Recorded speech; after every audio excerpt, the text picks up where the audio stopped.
Hi, this is Carrie from Steel Roots Market. I am so excited to be joining in the Flowerpalooza collaboration with Annie from Crafting with Indie Annie Jones.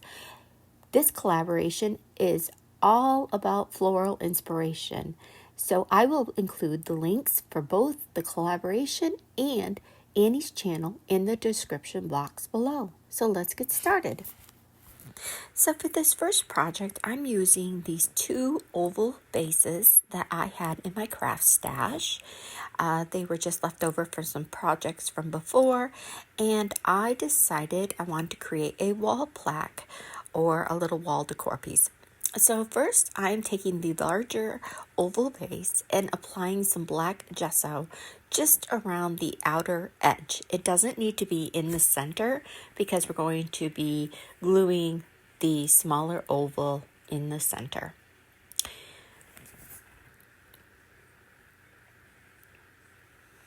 So just giving it a good coat of the black gesso, and then we will let that dry. I do come in with my hair dryer to give that a good final dry before the next step. The next step, I'm applying Crackle Medium by Miss Lillian's. This is going to give it a nice antique aged, a little bit of a chippy look. And so I just take another little brush and apply it on to the areas where we have the black gesso. I am applying this rather thickly. I'm not doing a thin coat. I like, for this particular project and the vision I see, I am applying it thick so it gives some real good texture, chippiness, and things like that. Now, keep in mind, you do not have the ability to make this go exactly how you want. You are at the whim of the Crackle Medium and whatever you're using it with, whether it be milk paint or such. Here, I'm going ahead and giving it a good dry. It does take a while for it to dry. I will show you. You can start to see in some areas there it's starting to bead up. That's how it works. I will show you like right there. You can go in and kind of press it around a little bit more. Sometimes I do, depending on what look I'm trying to go for. I do get it good and dry, and then we move into the next step. And the next step, I am taking a sponge. This is one of my favorite ways to apply large surface of paint onto my projects. It works especially good for MDF blanks. So here I am using an antique white chalk paint right over the area where we applied the gesso and the crackle, and I am applying that thick. Then I take my sponge. This is just a car wash sponge that I cut up and I use to apply paint when I'm doing these big surface. And it works good for these MDF pieces. You will do it a couple times, especially with these laser cut pieces because there's a laser edge, and when you're using a light color, you do have to do a couple coats. But as you can see, doing these sponges like this, it just makes it so much easier and makes it go smoother and faster. And they're also neat to use for when you're adding texture sometimes, if you want to. And right there where it was starting to dry, I just kind of went in and tapped it over those spaces again. Once that's dry, it's ready to be distressed. To distress this, I take a wet baby wipe and softly go in and just remove in different spots the paint, and it will come off very easily. If it doesn't, you can go in where I will show you, but this was a very easy process to pull off. I actually put a little bit too much in, but you can come in with a little sander and it will just chip right off. And I'm only doing this lightly. I don't want a heavy distressed. I decided with just a light distressing for that. And then so just brush that off. And if you're doing a project at home or different, or if you're selling pieces, this is for myself, but if you're selling pieces, making for craft fairs or your vendor booth, you could go ahead and seal this so that it would not chip anymore if that's what you chose. Next, I'm coming in with Antiquing Glaze, and this is in Burnt Umber. I love Antiquing Glazes by Miss Lillian's. There's several colors to choose from, and I do carry it in my shop. If there's anything that you want or need and it's not in my shop, feel free to message me because I can order it or get you a link to order it yourself. But I am trying to keep adding merchandise into the shop when I'm working on. So for this antique paste, I used a sea sponge just to kind of blot it on. And then I go in with a wet wipe and rub it in to remove the excess until you get the desired look you want. So that's what I'm doing here. I'm just working it around and it kind of stains and goes into the little cracks and the crevices that the crackle paste works created. And so it just gives it a nice antique look that I'm going for. Then we will be gluing this top oval onto the bottom. For this, I'm using Titebond Quick and Thick wood glue. It's a really great glue. I use it for a lot of my DIYs because of molds and castings and different things like that. And it works great for these MDF pieces when you need to have something hold, so you can keep working. So I'm just going to go ahead and put that on, and then we get into the fun part, the whole vision of this floral decor themed project.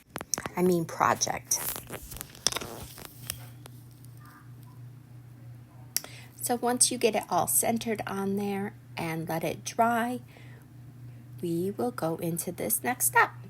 So here it's all fast forward, but what I'm showing you is I have some dried peonies from last year's harvest. I love my peonies. I have been growing my collection each year, and I have been learning some ideas and tips with drying them. So these are from last year. So my thought is to take one or two and just kind of have it like just displayed on a simple oval plaque, making it a pretty simple decor piece. So I have some of these that were my favorites that dried, and I'm just trying to see how to arrange them. Now, they are very, very, very brittle. The leaves were extremely brittle.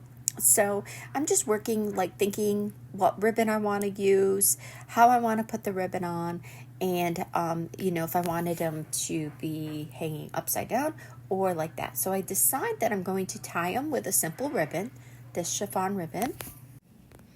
I just love how it looks. And so I'm just trying to figure out how I'm going to do it to get them to lay properly without having them all crumble off. So I decide to use hot glue and kind of just get them in there. I put a big dollop of hot glue thinking that the ribbon piece would kind of hide that. And I'm just kind of pressing them into the hot glue, which ends up working well. It works well and it dries clear. You just have to clean up all the little strings the glue gives. And but I'm really happy with how it turns out. I think it's really lovely. You could certainly leave it like this, which I almost did, but decided to go ahead and do another little piece. Now, I had some camera issues, and you're going to see it in my next video that I do.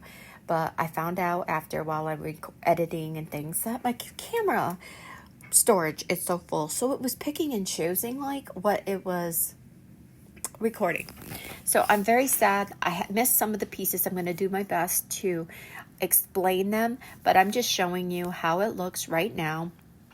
And I decide to take some of these castings from some IOD molds that I had created out of recycled egg cartons. Now, I do have a little blog post on how I did this on my website, and I am going to put together a little reel or a short video just to show you, but it's so easy. You are going to love them. If you have IOD molds or any type of decor molds, definitely give this a try because these are amazing. So I decide on 4, and I decide to go ahead and just paint them because I can't make a decision what I want there.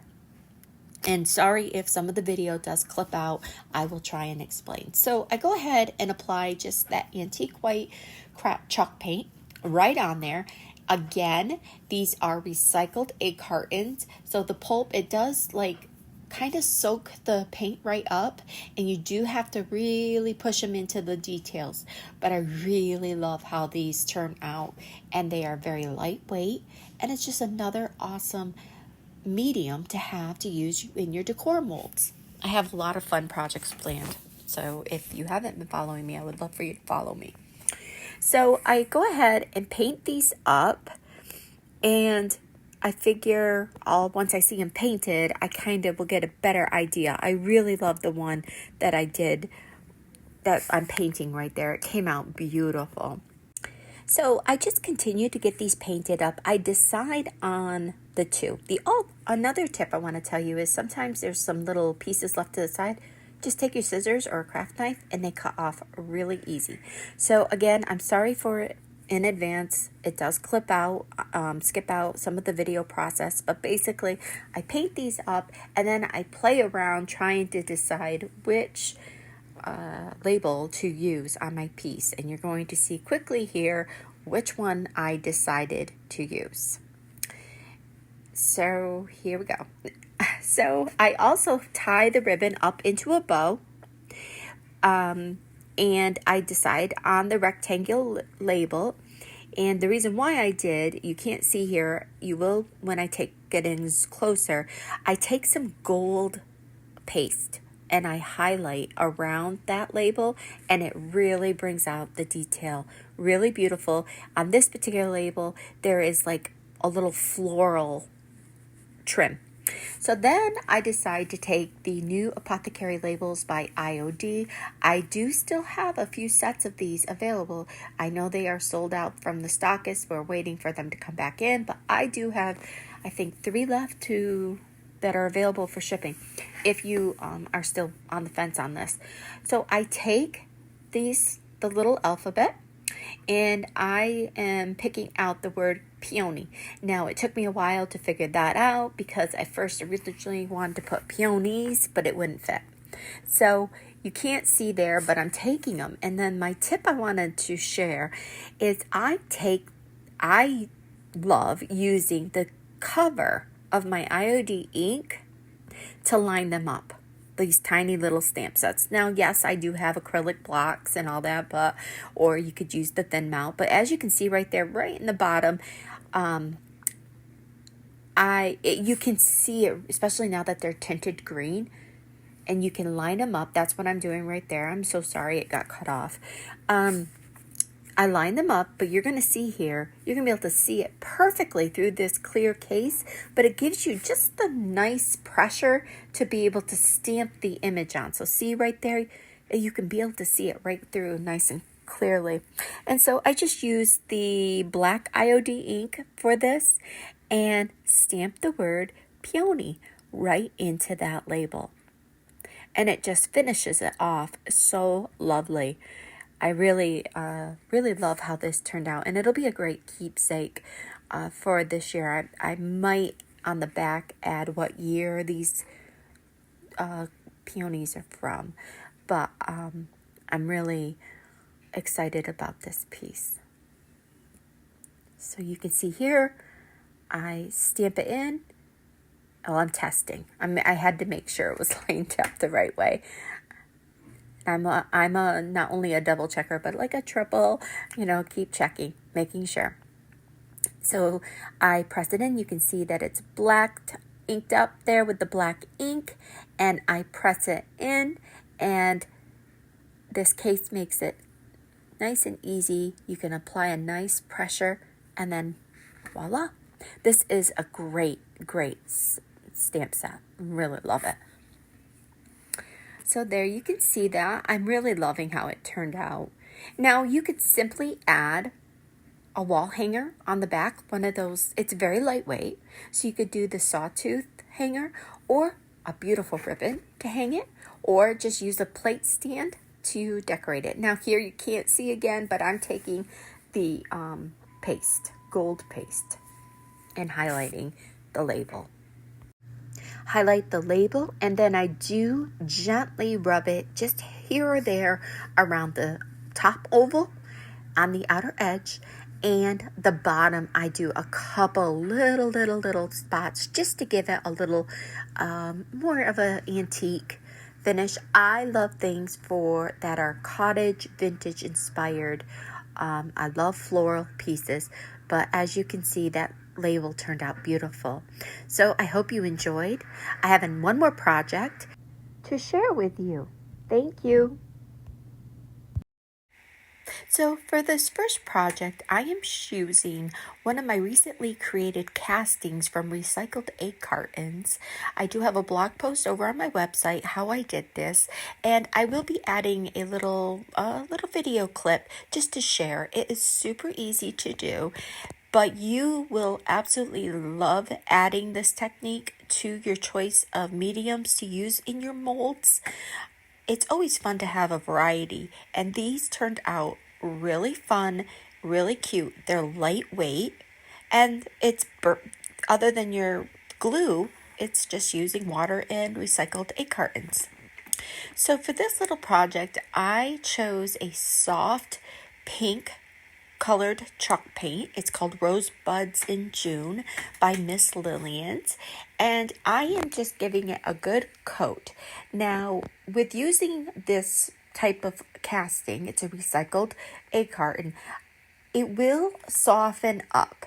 So I'm just using one of my favorite little chippy detailed brushes. I get this great big box of them at the Harbor Freight, and they're great because they can get down into the details, and then once they get kind of old and worn, they're not a huge expense to be able to toss away. So I'm putting the paint right down in there, and this chalk paint is rather thick, so you will see me eventually here take some water and just lightly spritz to thin it out to help get it down into the details. I will tell you, these did uphold, and I definitely will think that you can do a lot of creating with these types of castings. So once that is all completed and painted, we'll set that aside to dry. And next I'm going to bring in some solo wood flowers.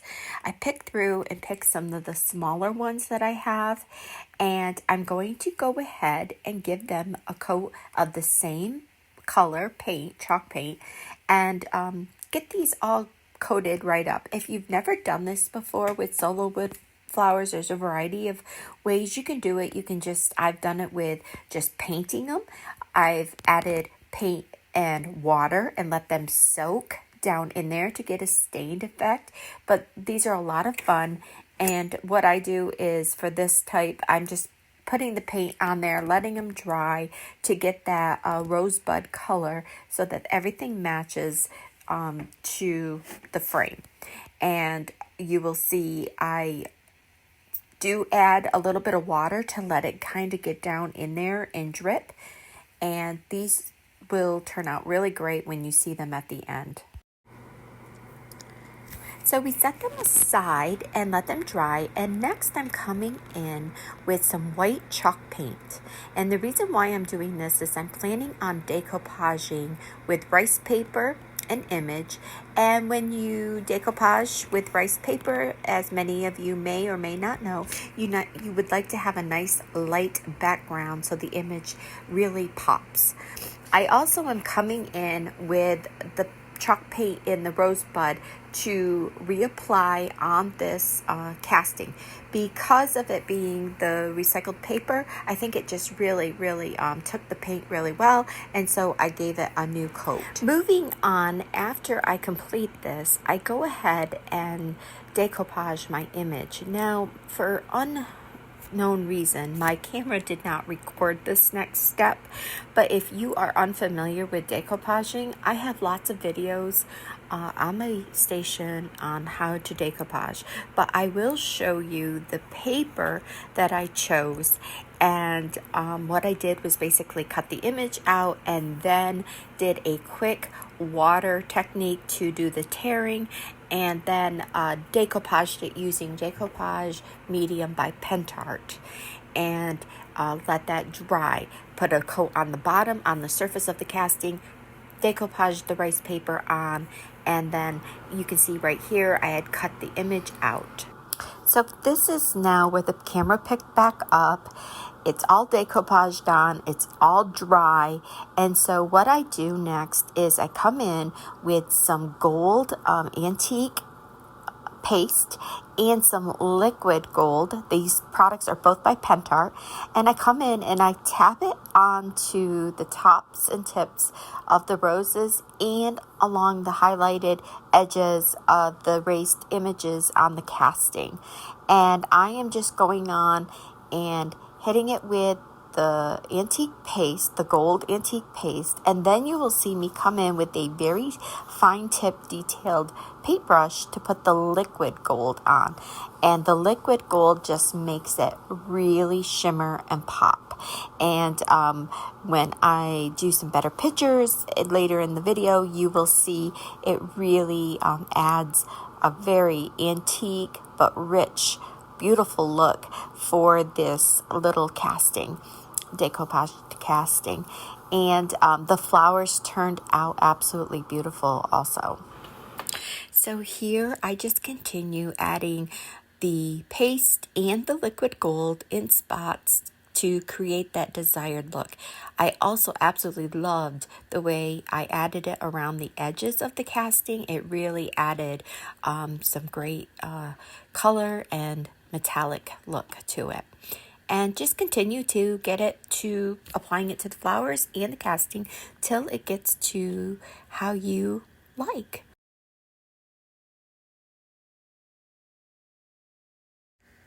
So now moving on to the next part is to work with adding the flowers in. I take a few moments here just to kind of see how I want to arrange them and figure out placement. I did extra flowers just in case, and I decide, moving them around just to see how I like them, and decide on that for a few moments.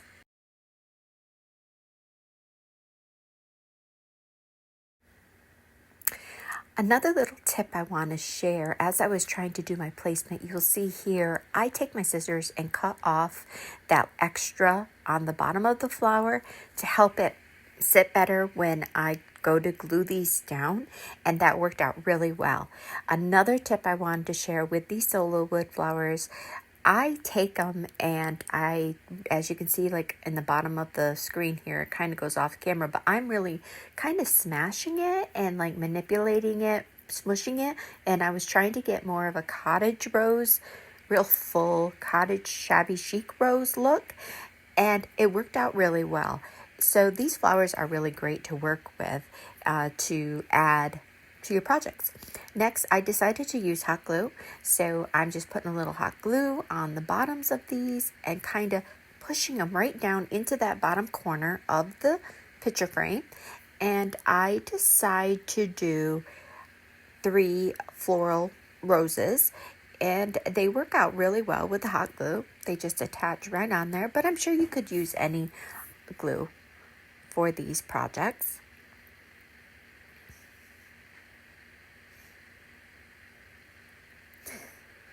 This project was a lot of fun to create, and I definitely am planning on doing a few more in different color tones, but I wanted something with just a shabby pink and rich gold accents to display in a little spring vignette I plan on doing inside my hutch. I love to decorate the inside of my hutch. If you haven't visited my channel, I will be sharing some videos on that where I just kind of spruce and spring up my hutch or little spaces, little vignettes. So there you can see I added those in. And I decide not to add the one up in the top corner. I think the 3 is enough. Now, I don't add a hanger to this because I plan on using it just as a little like prop. But if you wanted to, you certainly could add a simple ribbon hanger, or even if you have any of the little tiny claw picture frame hangers. This is so lightweight, you could do something like that. But these pieces are indeed lightweight, where you could add them onto other projects, other sign making card bases. They're so fun, these castings. So here I'm just going through and touching up some of the flowers and some of the places because I really enjoyed using that liquid gold. It really added a little different shimmer than the paste. And so I'm just kind of hitting little spots here and there around to just highlight it, give it a little bit more of that vintage antique glam look that I was going for. But overall, I was so excited for this little project. So I'll finish up with letting you watch as I put the finishing touches on. I hope you enjoyed, and if you have any questions, feel free to reach out. I'm happy to help.